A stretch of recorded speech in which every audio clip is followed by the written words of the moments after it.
నమస్తే అండి. విద్యావతి తోటలు పాటలు మాటల ఛానల్కి స్వాగతం.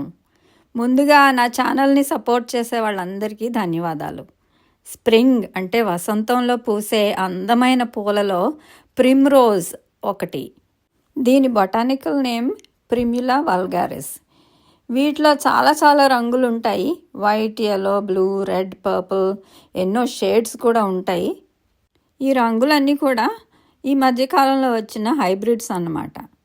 కానీ కొన్ని సెంచరీస్గా అడవుల్లో చెట్ల కింద పెరిగే వైల్డ్ అంటే నాటు ప్రిమ్రోజెస్ ఉంటాయి. అవి హార్డీ వెరైటీ అన్నమాట. అంటే వింటర్లో కూడా చచ్చిపోవు, గింజలు పడి చెట్ల కింద గుంపులుగా పెరుగుతాయి. ఇవి మార్చ్, ఏప్రిల్లో ఎక్కువ పూస్తాయి. నర్సరీలో అయితే అక్టోబర్, నవంబర్లో అమ్ముతారు. అప్పుడు నాటితే స్ప్రింగ్కి రెడీ అవుతాయన్నమాట. ప్రిమ్రోజెస్ నేలకి అంటుకుని క్లంప్స్ లాగా అంటే గుంపులుగా పెరుగుతాయి. పూలు కూడా చిన్న కాడకి పూస్తాయి. అందుకని స్లగ్స్ వీటి మీద వీరవిహారం చేస్తాయి. నాటు వెరైటీని ఎక్కువ స్లగ్స్ తినవు, కానీ హైబ్రిడ్స్ అయితే శుభ్రంగా భోంచేసేస్తాయి. నాటు రకం అయితే వుడ్లాండ్స్లో ఇదివరకు జనం పువ్వులు ఆకులు ఏరుకు తినేవాళ్ళట.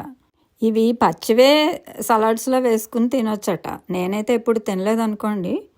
ఈ పూలు షుగర్ సిరప్లో ముంచి అంటే పాకంలో ముంచి దాని మీద షుగర్ జల్లి అంటే క్రిస్టలైజ్ అయ్యాక అవి కేక్ డెకరేషన్స్ కూడా వాడచ్చు.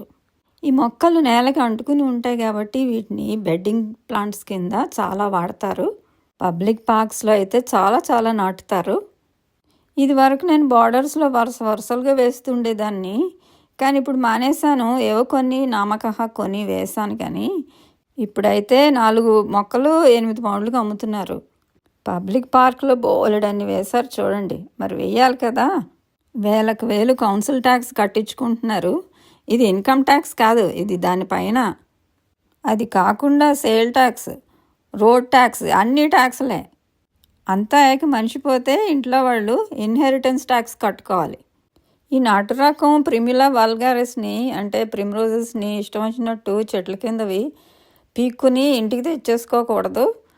ఎందుకంటే ఇది కొన్ని చోట్ల ఇల్లీగల్ అట. దానికి ఫైన్ వేస్తారు ఎవరన్నా పట్టుకుంటే. ఎందుకంటే జనం ఇష్టం వచ్చినట్టు పీక్కుపోతే చెట్ల కింద అందంగా పూసేవి ఉండవు కొన్నాళ్ళకి.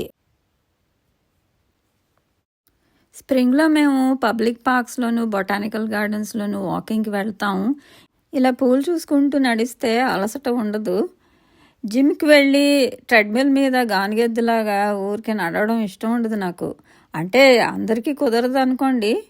మాకు కూడా వెదర్ బాగోపోతే ఇంట్లోనే ఎక్సర్సైజ్ చేయాలి. 4-5 నెలలు వింటర్లో డల్గా ఉండి చలికి చచ్చిపోతాం మేము. మరి వసంతం రాగానే పిట్టల పాటలు వినబడతాయి, రంగురంగుల పూలు పూస్తాయి. బయట తిరిగితే వైటమిన్ డి కూడా వస్తుంది మనకి.